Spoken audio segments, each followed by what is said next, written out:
വൻകിട കുത്തക ഭൂഷ മുതലാളിമാർക്ക് കോടിക്കണക്കിന് നികുതി ഇളവ് നൽകുന്ന ഈ കേന്ദ്ര ഗവൺമെന്റ് സാധാരണക്കാരന് എന്തെങ്കിലും ഒരു ആനുകൂല്യം നൽകുന്നുണ്ടോ? നൽകിയിട്ടില്ല ഇതുവരെയും. കാർഷിക കടങ്ങൾ എഴുതി തെളിയോ? ഇല്ല.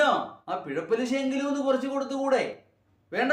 സാധാരണക്കാരൻ ലോൺ എടുക്കുന്നു കാശില്ലാതെ കണ്ട് വീട് വെക്കാൻ, ഹൗസിംഗ് ലോൺ. ആ ഹൗസിംഗ് ലോൺ ഇൻട്രസ്റ്റിൽ ഒരു ചെറിയ ഇളവ് ചെയ്ത് കൊടുത്തുകൂടെ? കേന്ദ്ര ഗവൺമെന്റ് പറയുന്നു ഞങ്ങൾ ലോകത്തെ 5ാമത്തെ സമ്പദ് വ്യവസ്ഥയായി മാറുന്നു, 5 ബില്യനാണ് ലക്ഷ്യം. അതൊക്കെ നല്ല കാര്യങ്ങളൊക്കെ തന്നെയാണ്. പക്ഷേ അതുകൊണ്ട് ജനത്തിനെന്ത് പ്രയോജനം? ഒരു പ്രയോജനമില്ല. അവന് ദൈനംദിനം നേരിടേണ്ടി വരുന്ന പ്രശ്നങ്ങളെ പറ്റി ഈ ഗവൺമെന്റ് പരിഗണിക്കുന്നേയില്ല.